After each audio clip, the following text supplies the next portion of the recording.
We often see others as one or two-dimensional. We tend to identify people with shorthand. The Italian guy, the red-haired woman, the Chinese kid. We're well-meaning generally, but we reduce that person to a single characteristic. You do it, and it's done to you. Yet none of us is a single feature.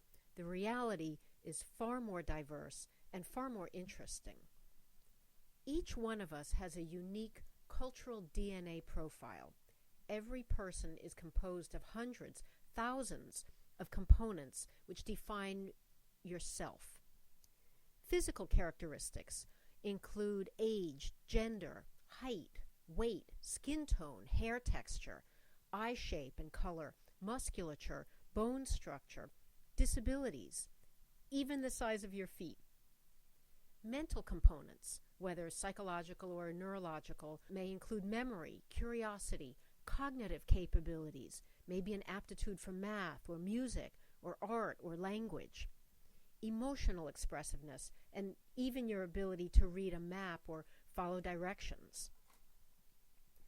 Experiential components may include childhood experiences such as family size, structure, and wealth, where in the world you grew up, your educational background, service in the military, marital status, parenthood, the type of work you've done, and your experiences in a wide range of cultural and organizational affiliations.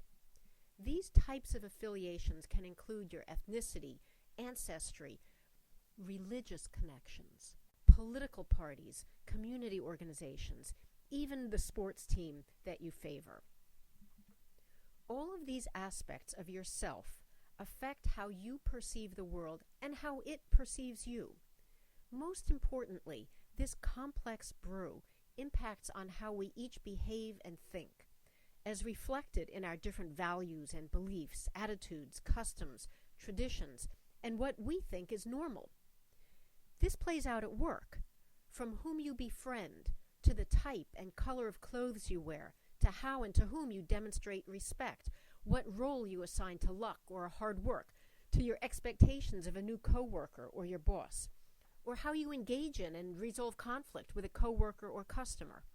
Every aspect of how you communicate and behave at work is shaped by your own cultural DNA profile. And we each tend to assume that everyone else is just like us. They think the same, see things the same, find the same things funny or offensive, communicate the same. But have you played with the Rubik's Cube puzzle? One cube made of 6 flat colors, 9 squares each, equaling 54 little squares. Mix them up and then return them to the original configuration. The most popular puzzle in the world because it is so simple and yet so difficult.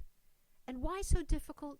Because those 54 little squares can form over 43 quadrillion patterns. That is 1,000 million million. Think about that. Every person is made up of far more than 56 components, many thousands really, and the possible combinations to make up each individual are almost infinite, certainly more than a mere 43 quadrillion. This means that while there may be some overlap, each one of us acts according to a somewhat or dramatically different set of beliefs or expectations or values, and we may understand any given situation quite differently than the person standing only 2 feet away. For example, you might strongly believe that showing emotion at work is unprofessional and childish, whereas a colleague might just as firmly believe that showing passion about an issue shows sincerity and dedication.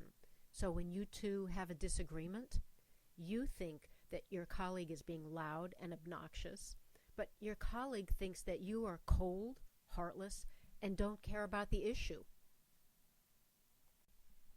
Of all the pieces which make up who we are, less than 10% of that is actually immediately visible. Like an iceberg, the far larger 90% of ourself floats well beneath the surface as we move through interactions during the day.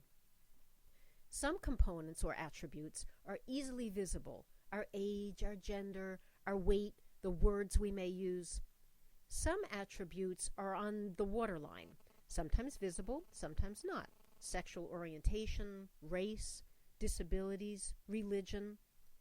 And then the submerged attributes, such as our job history and skills, our family background, education, other life experiences, and perhaps most importantly, the internal and implicit values and beliefs and expectations we have about every aspect of life and existence.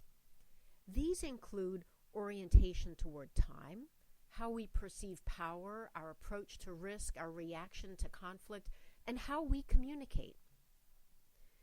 It is typically the most deeply submerged values and beliefs which clash at work, and yet we often just assume that the other person is being unreasonable or outrageous or downright rude.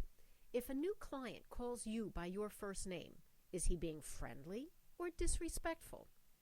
If your coworkers are chatting about their families, are they wasting time or establishing a good team relationship? If your boss tells you that you need to improve your writing skills, is she trying to get rid of you or help you succeed?